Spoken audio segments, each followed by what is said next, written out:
Hello and welcome to Pluribus Unum's Fireside Chats. Not as good as FDR's, but hey, it's something. Now, if you didn't watch the last video, here's a quick recap of that to fully understand. Yes, I will be taking a bit of a schedule change in order to make sure that the big project moves forward as good as it can be. It's getting a bit difficult because I did spend 1 week kind of not doing so well on the project, but I am gonna move forward with it this week, or at the very least, I think this week I'll have to edit the video that comes out this month, and then I'll be able to focus the rest of the month on like the segments that I need. I think for the next segment, I'm gonna have to edit a longer segment to make sure that it moves forward as planned, or edit 2 segments at a time. Well, that's gonna be a bit difficult, but I'll still try to manage. At worst, it's going to be a multi-part video, and at best, the whole video comes out and I'm fucking stressed as hell. Don't worry, I'll figure out other ways to satiate you. One of the ways I plan to possibly satiate you is with a Q&A episode. Even though I technically should have done one already because I've reached a couple of subscriber milestones, because usually I would try to do it around a couple, I think at first I tried to kind of do it with every 100 subs I would do another one, but it's been a bit, especially nowadays, because I'll see what I'll do. I don't know if I'm going to do it this time or next time, but this month will be Q&A episode. I'll probably shoot for it to be the podcast after next, so the 22nd, so I don't have to spend this week looking for questions, because I'll spend that week editing and making the video that's going to come out this month, which for those on the Patreon know that it will be a video on the 2023 writer's strike. But I'm also open to suggestions on what the episode on the 15th will be. 15th is apparently tax day, so I thought about briefly doing an episode on taxes. I guess let me know if you want to see an episode on taxes. I'll probably include some ideas that I have either written as notes or whatever, just generally so that you kind of understand certain things. But anyways, with that out of the way, let's get right into the news. First comes a diplomatic split that has been going on in regards to Ecuador and Mexico. So for those who don't know, because I didn't know that this was happening, I didn't know until shit hit the fan today. So here's what's been going on. Mexico and Ecuador have had a bit of a run-in with each other as of recently. So here's what happened. First, AMLO criticized Ecuador's most recent presidential election because what ended up happening, if you remember the situation in regards to Ecuador's presidential election, there was a presidential candidate that got assassinated, and then due to that last-minute shift, there was one candidate that was able to kind of use that momentum to run on a tough-on-crime policy and ended up winning the presidency of Ecuador. And President of Mexico, Andrés Manuel López Obrador, criticized that manner. And Ecuador's foreign minister has said, okay, well, that's very weird. That's very unfortunate. And basically remained critical of AMLO. And what ended up happening was that AMLO, in turn, criticized Ecuador for criticizing him. And as a way to say a fuck you to Ecuador, they decided to grant political asylum in the Mexican embassy in Ecuador to former Vice President of Ecuador, Jorge David Glass Espinel, who was Vice President under Rafael Correa, the former leftist president of Ecuador. And to do that, it led to then the President of Ecuador to announce that the ambassador from Mexico to Ecuador would be kicked out of the country, and they demanded that AMLO would release the former vice president into their custody because he's currently being under investigation for alleged ties to drug cartels. To which AMLO said, no, we're not going to do that. To which the Ecuadorian president said, fuck you, I don't care, and decided to illegally break in to the embassy. And as of now, I haven't checked, as of now, they are still currently fighting with each other. I do not know if the vice president is arrested at this point, The last time I checked, it literally said his whereabouts are unknown. Man, it seems that Rafael Correa is the only fucking president, the only politician in fucking Ecuador who actually gave a shit about embassies.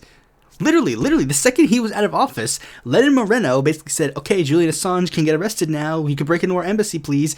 And now, they're literally just like breaking into the Mexican embassy right now. So, yeah, pretty fucked up. Okay, so, speaking of things that are fucked up, but not for us, for bad people.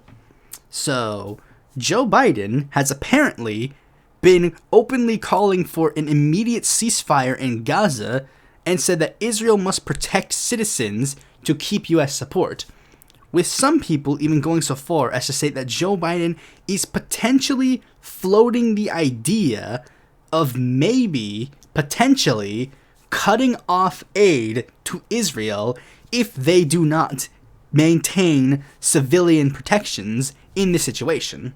And I have to just say, based if true, absolutely based if true, and it shows that momentum can be changed. And this is why I think, again, generally, Biden is the better choice than Trump. If Trump were president, there would be no push like this. There can't be any push like this under President Trump. Under President Biden, we get stuff like this. Biden was already not necessarily the most friendly to Israel in his presidential administration. In before people say, when he was a senator, he said, no. Presidential administration under president. Because Biden the president is vastly different than Biden the senator. In a lot of ways, Biden is a frail old man dying of dementia. The man is clearly not the same as he once was. I literally, spoilers for, not necessarily spoilers for the big project, but I literally have video clips of Joe Biden in that big project, and he doesn't act the same way anymore. Biden's clearly slower. He's not necessarily all there. It's like, yeah, a lot of that is naturally a given due to the fact that he's older, but it's just like, yeah, he's an easier guy to push around, and he's been making some subtle hints and nudges here and there for the Netanyahu administration to call out them in regards to the Israel-Palestine situation. Has it been enough? 100% it has not been enough. 100%. I'm not even sure if what he will do in this ensuing endeavor will be enough. But the fact that he can even be fucking pushed on this issue is a massive W. It goes to show how powerful the United States left actually is. And it's a good momentum that we need to maintain. If Trump wins, all this goes away. You understand this, right? I fully 100% acknowledge it's not enough. It probably will never be enough. But it's a step. It's a step. We're stepping in the right direction. The fact that we're even at this point is big. A U.S. president calling out Israel, that is like insane. It is insane and inconsequential. It cannot even be fathomed to exist many years ago. But yet it's happening. And it's because all the stars are aligning right, guys. But we just gotta go. We just gotta push that one final edge to be there. We just gotta push. We just gotta go a little further, man. The pressure's there. The pressure's there. Don't let the pressure out. So yeah, let's move on to the next story, which is very tragic. Representative Raúl Grijalva, for those who don't know, Raúl Grijalva is actually a person that I've been a fan of for a while now. Ever since the beginning of this channel, he was well known for being like one of the furthest left members of Congress at the time. At the very least, in the immediate, in the right after Bernie Sanders, it's like stuff like in the House of Representatives, he was literally the furthest left member of the U.S. Congress. I think the only one who might have been further to left than him was Keith Ellison, but Ellison was on his way out. Basically, Raúl and Keith were well known for like being like extremely left-wing members of the United States Congress at the time. In fact, Grijalva was actually the second person to endorse Bernie Sanders when he ran for president in 2016. Well known for being like a Latino progressive, although he has kind of like shifted a little bit. And I don't even necessarily know if he shifted, but like he endorsed Warren in 2020, so like some people like not necessarily that much of a fan of him anymore. He was also known as being one of the earliest members of Justice Democrats, like after Raul Grijalva entered Justice Democrats. But yeah, very big tragic news from Raul Grijalva, who has announced that he has cancer And we're in a state of uncertainty of what happens next. I don't think he's going to be retiring this term, but I'm going to have to take a wild guess and say that he might be retiring next term, depending on how his treatment goes. Let's just say this. Paying attention to any of his we'll have to wait and see on that. I hope Raúl Grijalva makes a full recovery, but I do still think that he should probably retire. It's been a while, time for new leadership. But if he can fight, I'm pretty sure he'll still try. Anyway, speaking of fighting, time for something for us to fight for. Fighting against the Trump and the GOP to do something bad. So, Trump and the GOP are pushing to change Nebraska's electoral vote totals. So, for those who don't know, Nebraska actually has a different way of doing their electoral college votes, because you actually technically don't have to do the electoral college in a certain way. There's nothing in the Constitution or whatever that says that you have to do the electoral college in a specific way. All it says is you have to give electors to places, so you can technically do whatever the heck you want. And as such, 2 states decided to be unique. Rather than do the winner-take-all system, they instead decided to do this system, where a certain number of electoral votes will be given to whoever wins the entire state. Then a certain number of other electoral votes will be given to the individual districts, like how each district votes. Maine has 4 electoral votes, Nebraska has 5. So in Nebraska, 2 of the electoral votes go to the statewide winner. Then 3 of the remaining ones go to each congressional district. And one of those districts happens to be very heavily blue, while the other 2 are predominantly red. So as such, what usually happens is Nebraska has to give 1 electoral vote to the Democrats. And Nebraska Republicans have been desperately trying to change this system ever since that district kept going blue. And what ended up happening is last time around they tried to change that, and a state senator at the time named Ernie Chambers, who you may remember because Mr. Beat made a video on him, he filibustered to make sure that stayed happening, to the point where many people literally say that he is credited with Joe Biden's victory in the 2020 election. Because if that 1 electoral vote was shifted, then the Electoral College might have been put in a deeper situation than before. And many people are worrying that this, the Republican Party in the state has tried to, again, change the system. Now they want to change it to a winner-take-all system so that all of the seats, all of the electoral votes would go red. And the problem is, Ernie Chambers ain't in the legislature no more. So there's worry that there's a chance that this could actually end up passing. And the worry with this one is that people are devising a scenario, because if we were to go by polling numbers, then the Electoral College would be split up very evenly. Literally, if we went by the current polling thresholds, and each state that was polling a certain way would win, then what would happen is that the U.S. would literally have a 269 electoral split. Under the current system we have, Nebraska's 1 electoral vote would of course go to Biden, which would propel him to be president. But with the system that they're proposing, it would be 269, which would then send the U.S. presidential election to the House, which is currently led by the Republicans, so people would be a bit interested to see how that went down. I don't necessarily know what's going on, but if you live in Nebraska, do everything you can to prevent this from happening. And moving on to the last story, because I really think that I guess this channel started as a third-party endeavor, so I guess I have to talk about this. So, NoLabels has officially announced what they're going to do for the 2024 election. Nothing. They have officially announced, this is what they said: NoLabels has always said that we would only offer our ballot line to a ticket if we could identify candidates with a credible path to victory to the White House. No such candidates emerged, so the responsible course of action is for us to stand down.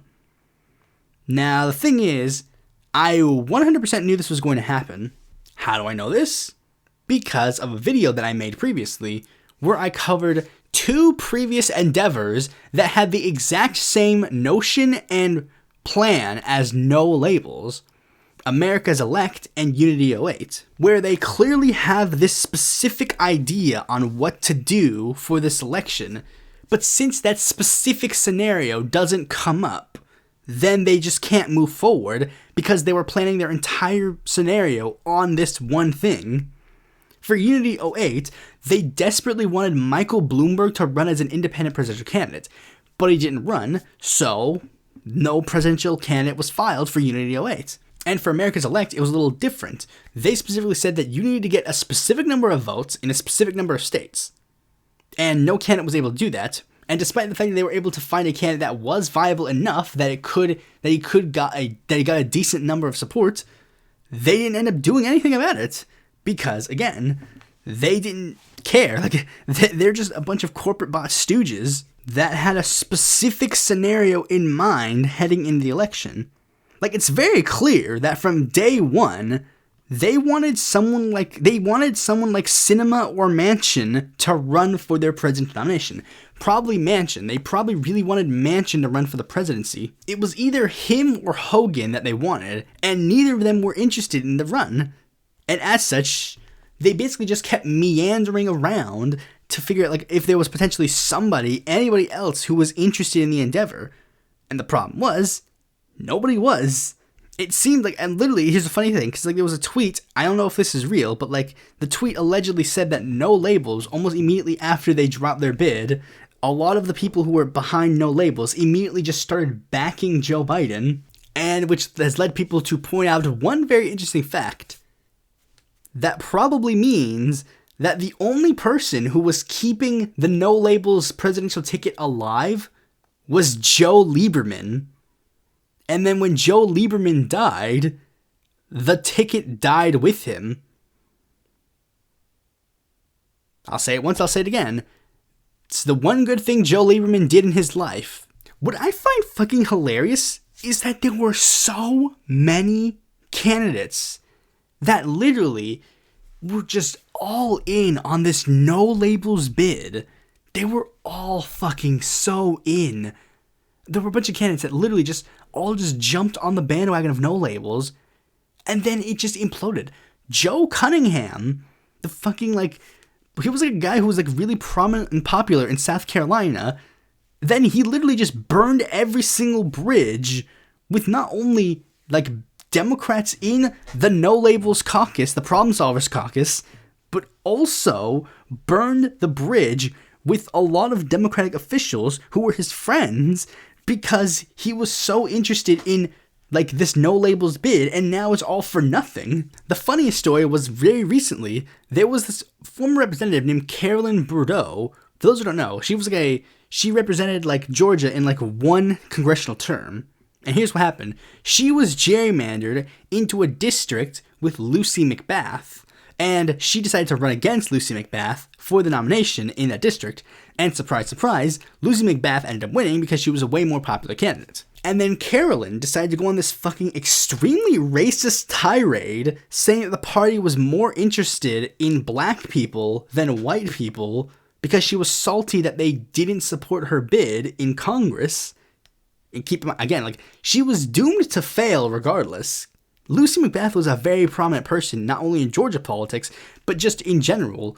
Her son, like, died in, like, a mass shooting, if I remember correctly. No offense, but Carolyn was literally just doomed to fail day one. And she literally actively pushed for a Republican to run for the NoLabels nomination. And again, it was all for nothing. That's pretty funny. Anyways, speaking of funny, let's move on to the main topic of this video. This one is shorter. I think it's probably a shorter one because honestly, you'll see why when I get into it. My problems with, okay, I guess for a bunch, because a lot of you guys are new faces here, I guess I should explain what this series is. My problems with is where I go over a large, like, left-wing, progressive, leftist, socialist, whatever, organization, and I give my problems with it. Basically, it can range from criticisms of the strategies that they use, criticism of their ideology, criticism of how they've approached their ideology and strategy. I've made a ton of videos already in this sub-series. This sub-series is kind of a replacement of a previous sub-series that was mostly drama, but this is drama in a somewhat more useful manner because it's dealing with the political organizations, so I guess it deals with more actual viable policies. And for this episode, we're going to be analyzing our second international organization, as in a second group that is an international organization in the sense that literally it is just multinational. The Progressive Alliance. Not to be confused with the Progressive International. I made that confusion as well because I saw a ton of people that I knew follow that one. I'm like, wait, I thought this group was cringe, but it's like, oh no, actually this group is not cringe. Progressive International is not cringe at all. Progressive Alliance, a little bit cringe. We'll get to that in a bit. And first let's explain, who are the Progressive Alliance? They are a group of parties that used to be a member of the Socialist International, led by the Social Democratic Party of Germany, who was critical of the fact that there were many undemocratic organizations who were in the Socialist International. So the leader of the SPD at the time decided to leave the party and instead create an entirely new international organization of parties across the world, with the intentions being to make the 21st century a century of democratic, social, and ecological progress due to the rise of globalization in the economy. Now, while the organization originally started as a group of basically socialist international defectors, it's not necessarily only people who were in the Socialist International who are members of the organization. In fact, despite the fact that the Socialist International basically plays a major role in the membership of this organization, for a number of reasons. Well, for starters, many of the original members were people who left the Socialist International to join this international, with it seemingly being an unofficial rule that they would just not support, these two groups were diametrically opposed to each other. But as the years went on, things have kind of changed. I think they've relaxed a little bit of the rules because there are some people who are dual members of the Socialist International and the Progressive Alliance. But the Socialist International also plays a larger part in their memberships, and we'll get to that in a bit. So, first, why don't we go after, a positive? The group is a progressive organization on paper. That's good. I mean, I would prefer socialism, I guess. Progressive socialism, I guess is what you would call it. I don't necessarily know. Should I make a video about, is progressivism bad, too bad? That should be one of the subjects that I suggest in the poll that I do to make this episode, to make the next episode. And I'm at least socially progressive. I'm very socially progressive on a lot of regards. And I guess in some degrees you could technically call me economically progressive, depending on what your terminology of what an economic progressive is. I made an out-of-date ideology video on progressivism, so I guess you could take that for what it is. So on paper, that puts them immediately in a better position than most other international organizations. But let's get into this. Let's get into some of the problems. Technically, I think progressivism is a little too lax now. At this point, nowadays, being just a progressive isn't good enough. We've seen a lot of people who identify as a progressive, and they haven't been necessarily up to snuff. Hillary Clinton identified as a progressive. She ain't good. Richie Torres used to identify as a progressive. Doesn't do that anymore. John K. Fetterman? Progressive. Not anymore. Jimmy Dore? Progressive. Not anymore. Identifying yourself with a vaguer term like a progressive or populist, I guess, is a bit of an issue. Populist is a way more vague term than progressive is. Progressive at least has some sort of political connotations with sort of its past. Woodrow Wilson, Teddy Roosevelt, Bernie Sanders, among others. A lot of people have identified as progressive, and yeah, they've been good, but also a lot of people have identified as progressive, and they haven't really been living up to the expectations of what a progressive is. And again, I generally think, socialism is better. I am a democratic socialist, first and foremost. The only thing that I'm 100% progressive, you would say I'm 100% progressive on, is truly, social issues. Social issues, I am, very clearly 100% progressive on them. And on that regard, yes, that label is good. But, in a sense, outside of social issues, is that label satisfactory enough? When what is considered a progressive can range from something like Bernie, to something like Warren, to someone like Torres, to someone like Clinton, to someone like Woodrow Wilson. Woodrow Wilson, well known. He's one of the reasons why progressivism is a big label in the United States. The dude was a fucking like hardcore segregationist. And yes, this organization isn't necessarily that far. It's weirdly, like, and it's kind of weird in that regard as well, because like on paper, it's supposed to, like, this is weird, because on paper, you would think with all this being said, that the Progressive Alliance would actually be worse ideologically than the Socialist International, because not only is this organization not even social democratic, much less hardcore socialist, but in a very funny twist of fate, somehow this group was able to finagle its way to become more left-wing than the Socialist International. So for those who don't know, my biggest problem with the Socialist International was the fact that their name is basically just a flat-out lie. They are not socialist. They are social democrats. And yes, I understand there's a little bit of an issue in regards to how you would identify a social democrat versus a socialist, but in a worldwide sphere, we can really see the difference between a social democrat and a socialist. Especially when the Socialist International makes an explicit point to find the worst social democrats to put in their organization. Like, they don't necessarily find ones that have like a history of sordid socialism in their past that have moderated themselves a little bit. They have like some members that are like that, but they also have a lot of groups in their like ranks that are literally just truly like just social democrats to the core. And in literally the worst sense, because like there's some social democrats who would identify as like basically part of the left, and there are other social democrats who would identify as a antithesis of the left. But here's the thing, again, one of the things that makes this organization very weird is this. Due to the fact that they started their group as a way to hate on the Socialist International and to like demean and like be different from the Socialist International, what they did was that usually when they would inevitably expand their organization to include more groups, what would end up happening is that the Socialist International, like, they wouldn't want to go to the Socialist International's like members for new members of their organization. So what they did was that they started asking other people in certain areas to join their group as an antithesis to the Socialist International and their alliance with other people. And that particularly bodes well for the area that I claim that like Socialist International had the worst people in, Latin America. Like, there were literally many parties in Latin America that the Socialist International were aligned with that were not even social democrats. Worst case scenario, there was fucking Mexico. Their alliance member is the freaking PRI. For those who don't know who the PRI is literally Mexico's like neoliberal, centrist, like mainstream party. That's the Socialist International's member in that nation.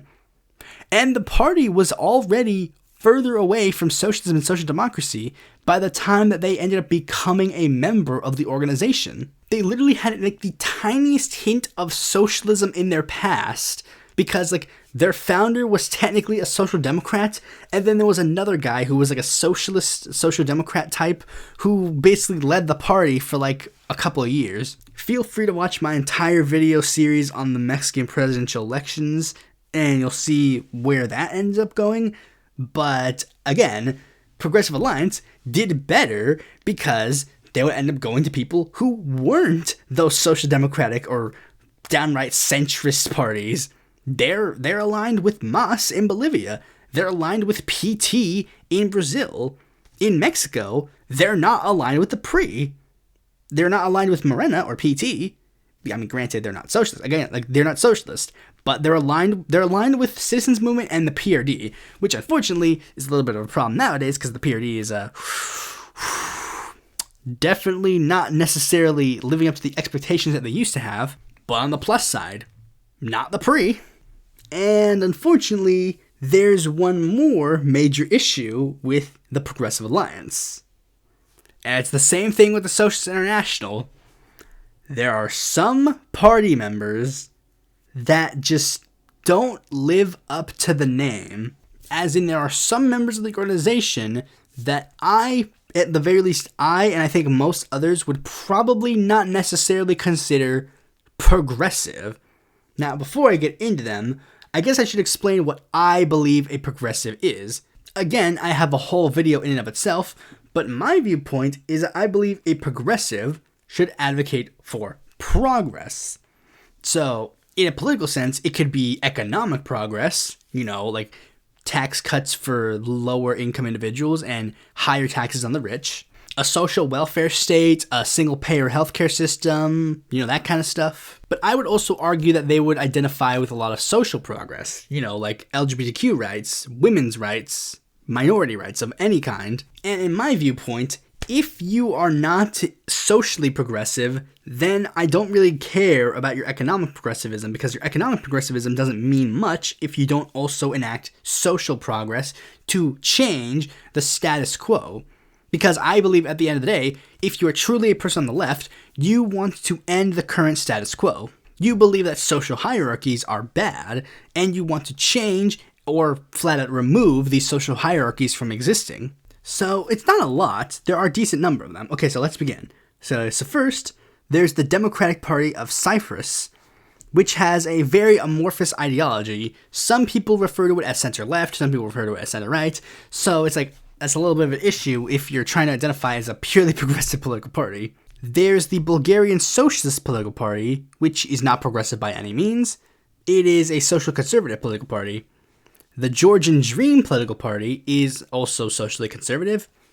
One party that I've mentioned in the Social International video is the Democratic Party of Socialists of Montenegro, which is a very authoritarian and rather amorphous political ideology. Again, being referred to as either center-right at best, or not even center-right at best, like center-right at worst, center-left at best, broadly centrist, but very authoritarian as well, which is very odd considering wasn't the Progressive Alliance literally made as a antithesis to the authoritarianism in many of the parties in this thing? The Social Democratic Party of Romania is very socially conservative. SMER, which is a party in Slovenia or Slovakia, one of the two, recently held a presidential election, which they literally just are all in fucking crazy. SMER is literally just like a Russian party, like a Russian bot party in the country that basically just runs as like pro-Russia and literally joined an alliance with a fascist party to maintain power, and ran ads literally mocking one of the candidates for being gay. Just for the hell of it, I'll also criticize the fact that the U.S. Democratic Party is a part of this organization, despite the fact that the party is, let's just say, at best, has progressive tendencies, but not full-on progressive, unfortunately. And they also have the neoliberal think tank Center for American Progress. But one thing I find very sad that I have to mention as well is the fact that the UK Labour Party is a member of this organization, which has only become more reactionary every day. Screw the Labour Party, trans rights are human rights. And with that, that's basically all I have to say on the Progressive Alliance. Sorry this episode was shorter, but I guess I had other things to think about and do. Progressive Alliance is mid at best. Hopefully there's a better video that comes out next week, and then if not that, Q&A, and if not that is good enough, then you'll get a really good one at the end of the month. Thanks for watching this video. Be sure to like, comment, share, subscribe, and click the bell to notify when a future video of mine comes out. And if you're interested in more content from me, you can go to my website, follow me on Twitter, join my Discord, or consider supporting me on Patreon.